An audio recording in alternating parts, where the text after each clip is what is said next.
नमस्कार, स्वागत है आप सभी का हमारी खास पेशकश अखाड़ा में। मैं हूं आपके साथ हितेश व्यास। खबर वही डैम से जुड़ी हुई। डैम में दरार, जिम्मेदार कौन? ये चिंताजनक हालात हैं और ये चिंताजनक सवाल है मध्य प्रदेश के धार जिले का, जहां कारम नदी पर 300 करोड़ रुपए की लागत से निर्माणाधीन बांध से रिसाव जारी है। हालांकि 18 गांव खाली कराने के बाद बांध से चैनल बनाकर पानी अब निकाला जा रहा है ताकि इस बांध पर दबाव जो है उसे कम किया जा सके। और पानी की निकासी शुरू होने के बाद सरकार और स्थानीय रहवासियों ने राहत की सांस ली है। बांध की साइट पर 3 मंत्रियों समेत आला अफसरों ने डेरा डाला हुआ है, तो वहीं सीएम शिवराज सिंह चौहान खुद पल पल की मॉनिटरिंग कर रहे हैं। लेकिन सवाल यह है कि आखिर पहली ही बारिश में करोड़ों की लागत से यह बांध बनाया जा रहा था और ये कैसे इसमें रिसाव आ गया? सरकार ने फिर से एक जांच समिति बनाई है, तो कांग्रेस भी अपने स्तर पर एक जांच समिति बनाकर सरकार पर निशाना साध रही है। इसी मुद्दे पर आज जानने समझने की कोशिश करेंगे कि आखिर ये दरार आई, इसके लिए जिम्मेदार किस किस को ठहराया जाना चाहिए, कहां कहां पर दिक्कतें हुई, इस पर बातचीत करेंगे। हमारे साथ में खास मेहमान भी जुड़ेंगे, लेकिन पहले ये छोटी सी रिपोर्ट देखिए।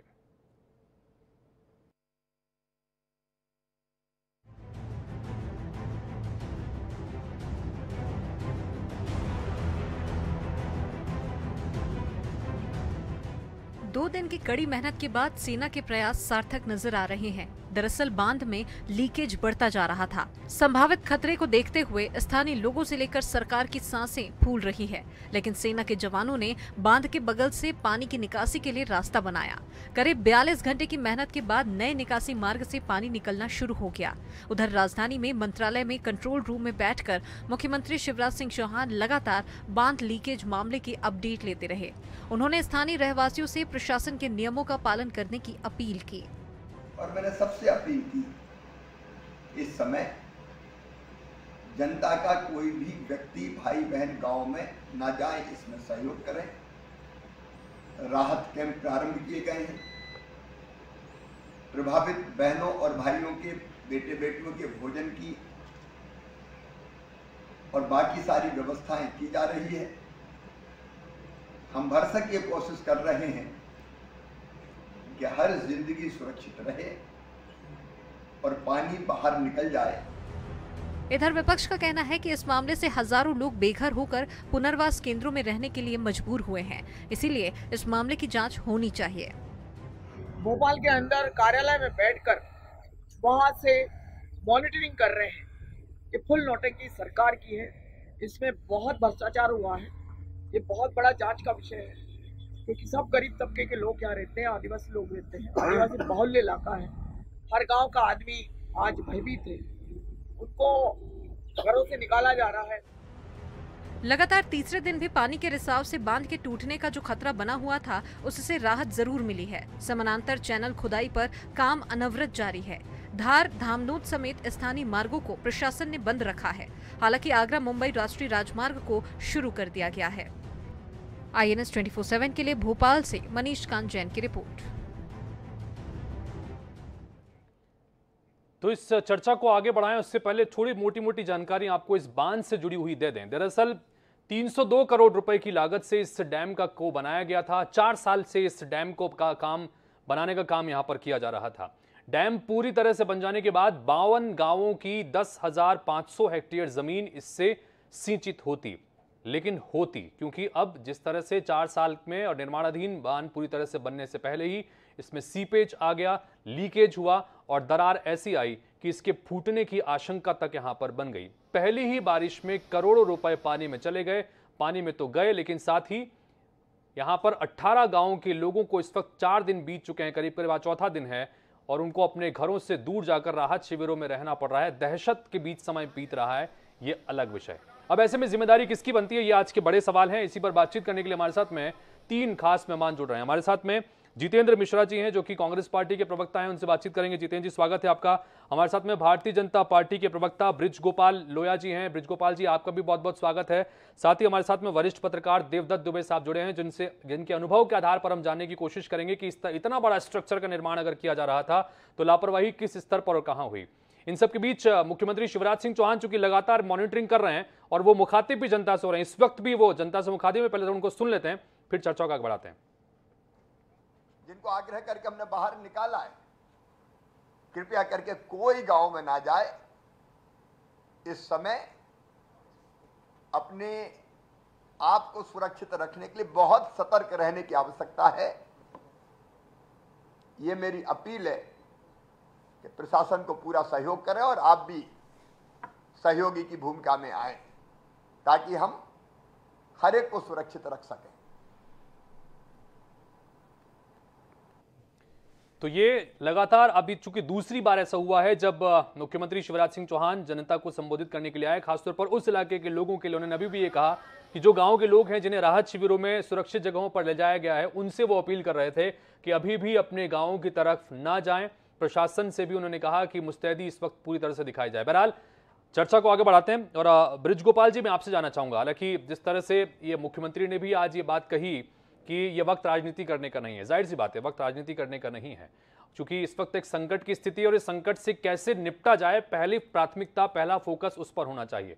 लेकिन जाहिर सी बात है इन सब परिस्थितियों के बीच में जिस तरह से ये घटनाक्रम हुआ है, इस पर सवाल कई सारे खड़े हो रहे हैं। इस पर क्या कहेंगे? 304 करोड़ की लागत से ये बांध बनाया जा रहा था, 4 साल से बांध का निर्माण किया जा रहा था। पहली बार जो हुआ है कि बांध में पानी आया और इसके बाद उसमें रिसाव की स्थिति और तमाम चीजें निकल के सामने आई। ब्रिज गोपाल जी किस तरह से लेंगे, क्या कहेंगे इस पर? देखिए व्यास जी, 2-3 बातें कहूंगा। प्राथमिक बात तो ये है कि आज वहां भारतीय जनता पार्टी की सरकार की और माननीय शिवराज जी की प्राथमिकता ये है कि वहां हमारे पास साथ कोई ऐसी दुर्घटना ना हो जिसमें एक भी मध्य प्रदेश के नागरिक की जान चली जाए। हमने ये भी चिंता की है कि पशुओं की भी जान ना जाए। आपको कुछ बातें राजनीति से हटकर भी करना चाहिए। रितेश जी, इसमें 2 बातें मैं आपसे करना चाहता हूँ। इस देश में 44% बांधों का फेल्यूर अचानक बरसात के कारण हुआ है। इस देश में 2010 के पूर्व की मैं बात कर रहा हूँ, 36 बांध असफल हुए हैं। परंतु राजनीति करने का विषय, जांच का विषय निश्चित राहत और बचाव के बाद है। परंतु आपको ये सच स्वीकार करना पड़ेगा कि कहीं भी देश में दुर्घटना को इतनी तत्परता से रोकने का जो काम इस बांध के मामले में हुआ है मध्य प्रदेश में, वो अपने आप में प्रशंसनीय है। वहां एनडीआरएफ, एसडीआरएफ, सेना की तैनाती, स्टैंड बाय पर हेलीकॉप्टर, सारी चीजें वहां उपलब्ध कराई गई। मध्य प्रदेश के 3 मंत्री वहां साइट पर मौजूद हैं। पूरा प्रशासनिक अमला, वरिष्ठ अधिकारी और माननीय मुख्यमंत्री जी स्वयं उसकी मॉनिटरिंग कर रहे हैं। माननीय प्रधानमंत्री जी से उन्होंने चर्चा की। रुड़की के जो वैज्ञानिक हैं उनके निरंतर संपर्क में रहे और किस तरह हम इस आपदा को टाल सकते हैं उसके काम हुए। और आज हमें ऐसा महसूस होता है कि हम बहुत करीब हैं कि हम आपदा को टाल पाएंगे, क्योंकि वर्तमान में जो स्थिति है वहां 33 क्यूबिक मीटर पर सेकंड पानी का निकास शुरू हो गया और हम इसे और बढ़ाने का भी प्रयत्न कर रहे हैं। तो ऐसा लगता है, तो ये जो स्थितियां हैं इनमें जो हमारी प्राथमिकता थी, हम ऐसा महसूस करते हैं कि उन तक पहुंचने में हमें कामयाबी मिली है। अमले ने ठीक से काम किया है। अब आपका दूसरा प्रश्न है जी, कि दूसरी बात यह है कि इसमें कहां कमी रही, कहां चूक हुई, कहां त्रुटि हुई, किसकी गलती है, किसकी बेईमानी है। इस सब के लिए हमारे पास पर्याप्त अवसर अब है और इस पर भी काम होगा। 3 दिन में माननीय मुख्यमंत्री जी ने कहा है कि उसकी जांच रिपोर्ट 3 दिन में प्रारंभिक जांच रिपोर्ट दें, उसके बाद फिर पूर्ण रिपोर्ट होगी।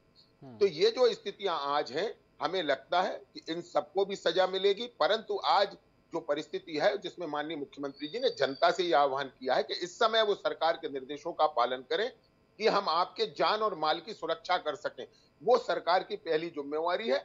जहां तक प्रश्न इस बात का है तो निश्चित मैंने आपसे कहा और सरकार ने भी कहा है कि इसके किसी दोषी को ना हम छोड़ेंगे ना बख्शेंगे, चाहे वो क्वालिटी के मामले में हुआ हो, अधिकारियों के स्तर पर हुआ हो, ठेकेदार के स्तर पर हुआ हो। हर चीज एक जांच का विषय है और निश्चित उन पर कार्रवाई होगी। जी, तो ब्रिज गोपाल जी इसमें कोई दो राय नहीं, और हम भी चूंकि पूरी जिम्मेदारी के साथ एक जिम्मेदार चैनल होने के नाते वो तमाम चीजें दिखा रहे हैं और इसमें कोई दो राय नहीं है कि जिस तरह की कोशिशें कम से कम सरकार के स्तर पर, प्रशासन के स्तर पर इस वक्त हुई है, उसकी तारीफ होनी चाहिए। 3 मंत्री वहां पर बने हुए हैं। उसके अलावा लगातार कोशिशें यहां पर ये हो रही है कि इस संकट को कैसे वहां पर टाला जा सके। मुख्यमंत्री स्वयं लगातार मॉनिटरिंग कर रहे हैं, ये भी हम लगातार दिखा रहे हैं। इन सब के बीच जो सवाल खड़े हो रहे हैं उसके इर्द गिर्द जानने समझने की कोशिश कर रहे हैं कि इससे किस तरह से इन सवालों के जवाबों को तलाशा जाए। जितेंद्र मिश्रा जी क्या कहेंगे, क्या प्रतिक्रिया इस पूरे मसले के ऊपर? पहले अपनी प्रतिक्रिया दीजिएगा, उसके बाद फिर मैं अगला सवाल करता हूं। देखिए, बेहद दुखद है हितेश जी, प्रदेश में लगातार ऐसी घटनाएं होती जा रही हैं जिनको लेकर के बहुत ही चिंता का विषय है। आज इन पर रोक नहीं लगाई जा सकती तो आगे आने वाले समय में भी हम कहीं ना कहीं ऐसी दुर्घटनाओं से वाबस्ता होते रहेंगे। आपको मैं पिछले साल भी हमने इस चीज का सवाल उठाया था कि बैतूल में बैराज बह गया, नया निर्माण था, पुल बह रहे थे, सड़कें बह रही थी, तब इस प्रदेश सरकार से ये पूछा था कि क्या कार्रवाई हो रही है। 1 साल हो गया, कहीं कोई कार्रवाई नहीं दिखी। आज उसका परिणाम ये हुआ कि फिर आपके सामने 529 करोड़ का डैम मंडीदीप में बह गया, नया निर्माण था। आज आप ये देखिए 304 करोड़ का धार में कारम बह गया, इस पर भी तो कार्रवाई हो जाती तो आज ये दिन नहीं देखना पड़ता। आप ये बताइए, जो ब्लैक लिस्टेड कंपनी है उसको, जिस पर ईओडब्ल्यू की जांच चल रही है, उसको ठेका दे देते। क्या इंटरेस्ट है आपका, क्या लालच है आपका? निश्चित तौर पर आर्थिक लालच के बिना संभव ही नहीं था जो आपने किया। आज आप एसी चैम्बर में बैठ करके 3 मंत्रियों को भेज दिया और रुड़की से ले आए, लेकिन इस दुर्घटना को टाला जा सकता था यदि ईमानदार कंपनियों को ठेका दिया जाता। यदि ब्लैक लिस्टेड कंपनी को ठेका कैसे दे दिया, इस पर मुख्यमंत्री दया दृष्टि डाल देते तो मैं समझता हूँ आज प्रदेश के 40,000 घरों को बेघर नहीं होना पड़ता। न जाने कितने लोग जाने के लिए, आपने देखा किस तरह का बड़ा रिस्क हो गया। हम पिछले बार भी कहते रहे, मुख्यमंत्री जी ने हमारी सुनाई नहीं करी क्योंकि हम विपक्ष में बैठे और उसका परिणाम आपके सामने आ गया। मंडीदीप पे 529 करोड़ का डैम बह गया, आज ये बह गया, अभी आप देखिए रास्ता बह गया। ये क्या हो रहा है प्रदेश सरकार में? भ्रष्टाचार की सीमा होती है, लेकिन यहाँ तो रितेश जी सारी सीमाएं लांघ गए। आप ये बताइए, ब्लैक लिस्टेड कंपनी को ठेका दे दिया, ईओडब्ल्यू की जांच चल रही है उसको ठेका दे दिया, इसके बाद कह रहे हैं कि हमने बड़ा अच्छा काम किया, हम प्रयास कर रहे हैं। अरे श्रीमान जी, गलती की बुनियाद पे अगर दृष्टि नहीं डालेंगे, पिछले साल हमारी बात मान ली होती तो आज इस तरह की दुर्घटनाएं नहीं होती। जी ब्रिजगोपाल, गोपाल जी क्या कहेंगे इसके ऊपर, क्योंकि इससे पहले भी लगातार घटनाक्रम हुआ है। जब बैतूल का जिसका जिक्र यहाँ पर जितेंद्र जी कर रहे हैं, जब यह घटनाक्रम हुआ था तब भी हम यहाँ पर इसी तरह से डिबेट कर रहे थे और कमोबेश यही बातें निकल के सामने आई थी कि अब ये आखिरी है, इसके बाद हम गंभीर कार्रवाई इस संदर्भ में की जाएगी। लेकिन उसके बावजूद सिलसिले थमे नहीं है, चाहे नदियों के ऊपर बने हुए पुल के बहने के मामले हों, चाहे सड़कों के धंसने के मामले हों, या इसी तरह से इससे पहले मंडीदीप में भी एक मामला निकल के सामने आया था और अब ये मामला। तो कुल मिलाकर ये चीजें रुक नहीं रही हैं, इसलिए सवाल खड़ा होता है। जी व्यासी, मैं 3-4 बातें कहूं। जैसे मैंने आपके प्रथम कहा था कि मैं इन पर राजनीतिक टिप्पणी नहीं करना चाहता, भारतीय जनता पार्टी इस पर राजनीति नहीं करना चाहती। आप मुझे एक बात बताइए, ये कोई डैम का पहला फेल्यूर नहीं है। मैंने शुरू में कहा था इस देश में 36 डैम फेल्यूर हो चुके हैं। 2019 में रत्नागिरी का डैम फेल्यूर हुआ था, 18 जाने गई थी। आपको याद है 2018 में राजस्थान में डैम फेल्यूर हुआ, 2017 में बिहार के भागलपुर में डैम फेल्यूर हुआ, 1979 में मच्छू डैम फेल्यूर हुआ गुजरात में, जिसमें 2000 से ज्यादा जाने गई। मैं आपसे फिर कहता हूं, आज हमारी प्राथमिकताएं अलग हैं। जहां तक जितेंद्र जी की बात है, आप मुझे बताइए, आपने अपनी रिपोर्ट में कहा है कि यह बांध 4 वर्षों से बन रहा था। इन 4 वर्षों में 16 महीने आदरणीय जितेंद्र जी की कांग्रेस की सरकार थी। क्या आप बताएंगे कि क्या आपकी भी जिम्मेवारी नहीं है? मैं फिर से कहता हूं, इनकी सबकी जिम्मेदारियां तय करी जाएंगी, परंतु आज समय उसका नहीं है। और जितेंद्र जी, मैं आपसे फिर कहता हूं, आपदा पर और घटना पर कभी राजनीति करना बंद कीजिए। और एक आपसे बहुत नीति वाक्य कहता हूं, नेशनल ज्योग्राफिक चैनल पर एक शो आता है द बॉयल एंड अर्थ, और उसकी टैगलाइन हुआ करती है कि हर चीज का एक नियम होता है जब तक प्रकृति शांत है। जब प्रकृति क्रोधित होती है तो उत्तराखंड में क्या हुआ था आपको मालूम है। वहां हम सरकार में नहीं थे, आप थे, परंतु ये समय इसका नहीं है कि हम राजनीतिक उत्तर दें और राजनीति करें। ये जो आपदा का अवसर था, आपको खुले मन से प्रशंसा करनी चाहिए कि इस देश में पहली बार ऐसा कहीं भी हुआ है कि किसी आपदा को हमने टाल पाने में लगभग सफलता प्राप्त कर ली है। हम परमात्मा से प्रार्थना करेंगे कि यह आपदा में ना बदले। जी जितेंद्र जी, ये जो आज जितेंद्र जी क्या कहेंगे राजनीति करने के आरोप, क्योंकि कुल मिलाकर जिस तरह से वो ये भी कह रहे हैं कि हम जांच करवा रहे हैं, मुख्यमंत्री ने कहा है कि पहले आपदा टल जाए उसके बाद जांच हो जाएगी और जो भी इस मामले में दोषी होगा उसके खिलाफ गंभीर कार्रवाई की जाएगी। अब ऐसे में आप लोगों की तरफ से भी एक जांच कमेटी बना दी गई है, 8 सदस्यीय दल बनाया गया है, वो जाएगा मौके पर जांच करेगा। क्या इसकी जरूरत थी?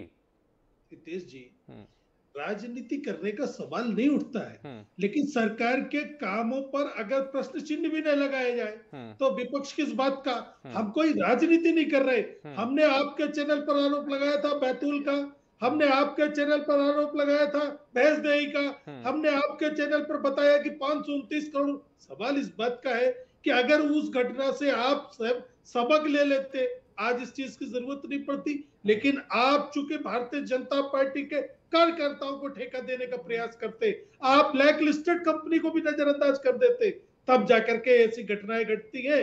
आप बताइए अशोक भारद्वाज कौन है, भारतीय जनता पार्टी से क्या संबंध है, उसको ब्लैक लिस्टेड होने के बाद ठेका क्यों दिया गया? सवाल इस बात का उठता है। सब मैं राजनीति नहीं कर रहा, आपके भ्रष्टाचार की पोल खोल रहा हूं। ठीक है, मैं मुझे देवदत्त जी को भी चर्चा में शामिल करना है। आप दोनों से मैंने चूंकि इस मसले पर अपनी राय, आपकी राय जानना चाह रहा था। देवदत्त जी, इसको किस तरह से लिया जाए? हालांकि जाहिर सी बात है कि इस वक्त एक बड़ा संकट है, उस संकट को टालने पर सबका फोकस है, लेकिन इन सब के बीच ये जो घटनाक्रम हुआ और इसके पहले भी जिस तरह के घटनाक्रम हुए हैं, चाहे वो बंडी द्वीप का मामला हो, चाहे बैतूल का मामला हो, इसको किस तरह से लिया जाए? लापरवाहियां कंस्ट्रक्शंस में अगर आ रही हैं और सीधे सीधे ऐसा कंस्ट्रक्शंस जिसमें जनता की सुरक्षा, जनता का फायदा जुड़ा हो, और वहां पर अगर लापरवाही होती है तो इसको किस तरह से लिया जाए? बिल्कुल, ये बांध का फटना नहीं है, ये हमारी व्यवस्था की दरार है। क्योंकि आप समझ सकते हैं कि 304 करोड़ रुपए का बांध था और उसके क्षतिग्रस्त होने पर कितने गांव बर्बाद हो सकते, ये भी सबको शुरू में अनुमान था कि इसको कितनी शिद्दत के साथ, इसलिए इसकी राशि इतनी ज्यादा रखी गई होगी। लेकिन जो होता है व्यवस्था में कई बार, एक तो स्वाभाविक प्रश्न ये उठेगा कि जो ब्लैक लिस्टेड कंपनी थी उसको क्यों दे दिया गया। हाँ।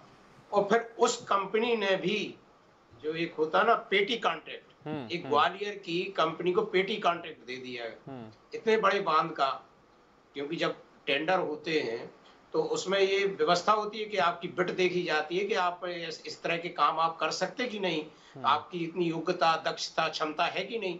तो तब उस कंपनी को सिलेक्ट किया होगा, लेकिन उस कंपनी ने ग्वालियर की कंपनी को पेटी कॉन्ट्रैक्ट दे दिया।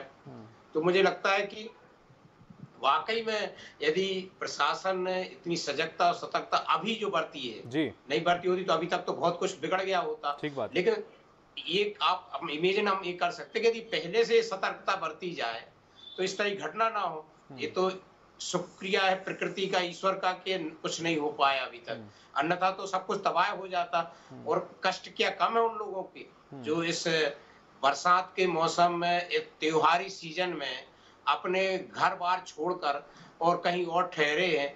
कितनी दिक्कतें हैं, लोग कहीं बीमार हैं, कहीं बच्चे हैं, कहीं अपंग हैं, कहीं वृद्ध हैं, कितने कष्ट में लोग दिन रात काट रहे हैं, कितने मजबूरियों में उन्होंने घर छोड़े हैं आज, और नहीं छोड़ते तो जिंदगी भी छोड़नी पड़ती।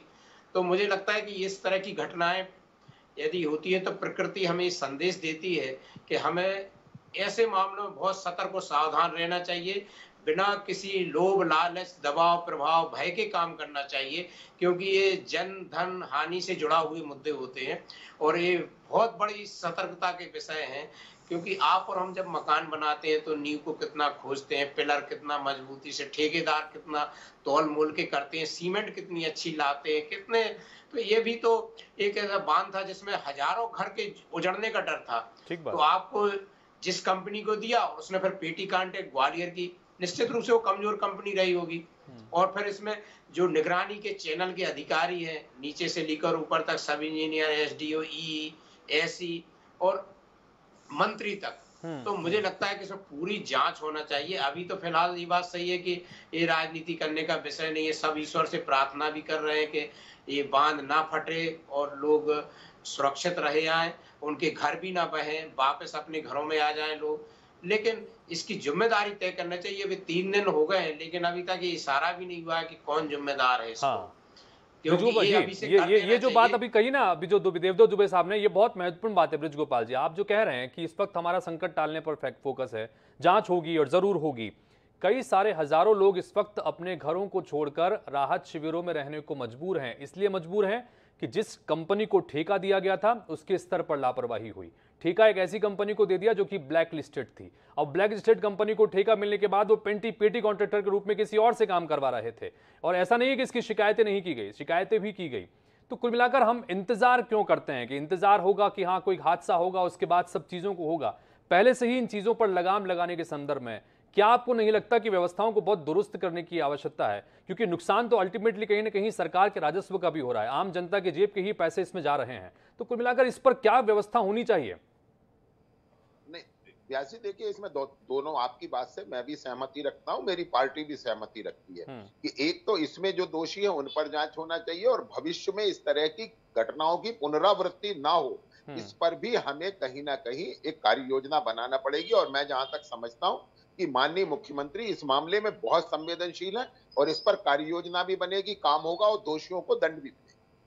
देवदत्त दुबे साहब, क्या किया जाना चाहिए? जो कि ये मामले तो एक के बाद एक सामने आते रहते हैं और जब भी इस तरह के मामले निकल के सामने आते हैं हम इसी तरह की बयानबाजियों को भी देखते हैं, सुनते हैं, सरकार की कोशिशों की, प्रशासन की कोशिशों की बातें होती हैं, लेकिन ये मामले थमते नहीं। फिर एक बार कुछ एक अंतराल गुजरता है, फिर हम इसी तरह से किसी विषय पर डिबेट करते बैठते हैं। क्या इसका हल नजर आता है दुबे साहब? व्यास जी, एक बार तय कर लीजिए कि कौन सही कौन गलत जी। आप जो कंपनी यदि ब्लैक लिस्टेड हो गई थी, इतने बड़े बांध की उसको टेंडर दिया ही क्यों जाना था, उसको भाग लेना ही क्यों दिया जाना था? तो ये जब तक ये तय नहीं होगी जिम्मेदारी कि किसने उसको ब्लैक लिस्टेड किया और किसने बहाल किया, ये तय होना चाहिए। और जो एक बार ब्लैक लिस्टेड हो जाए उसको काम नहीं दिया जाना चाहिए, क्योंकि उसकी मंशा ठीक नहीं है, उसके इरादे ठीक नहीं है, और जिसके इरादे ठीक नहीं वो काम क्या ठीक करेगा। और इस पर अभी से जिम्मेदारी 1-2 दिन में ये संकट टल जाएगा और चिन्हित करके कार्रवाई करके सबको, जैसे अपन चौराहे पे पुतला टांग देते हैं या खेत में बिजू का टांग देते हैं, ऐसे लोगों को चौराहे पे बता देना चाहिए कि जिनने गलत काम किए उनकी दशा ये है, वो ब्लैक लिस्टेड हो गए, अधिकारी निलंबित हो गए, जिससे कोई दोबारा साहस ना कर सके दूर जो और कहीं काम चल रहे हैं। क्योंकि एक बांध का काम नहीं चल रहा है, देश में हजारों लाखों के काम चल रहे हैं। तो मुझे लगता है कि इस पे, क्योंकि लोगों को भरोसा नहीं रहता, अभी चर्चा होगी, बाद में कुछ नहीं होगा, तो इस पे चिन्हित करके अभी तो इससे संकट से निपट लिया जाए, इसके बाद तय समय सीमा में जांच करा के कार्रवाई तय करके और उनके बाकायदा विज्ञापन निकाल दिए जाए कि ये कंपनी ब्लैक लिस्टेड हो गई, इसके कारण इतनी जनहानि धनहानि हो सकती थी, ये अधिकारी निलंबित हो गए जिनने अपनी जिम्मेदारी का निर्वहन नहीं किया, जो कैसी भी मिट्टी डलती रही और उसको ओके करते रहे और पेमेंट होता रहा।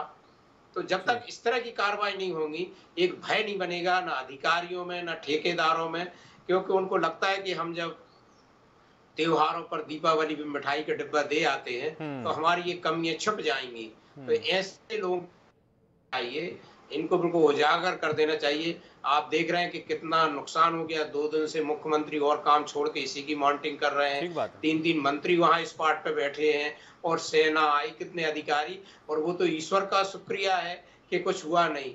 यदि ये लीकेज रात में हुआ होता और एकदम से बांध फट जाता तो कितने गांव बह जाते, कितनी धन जन की हानि होती, इसकी हम कल्पना आप और हम नहीं कर सकते।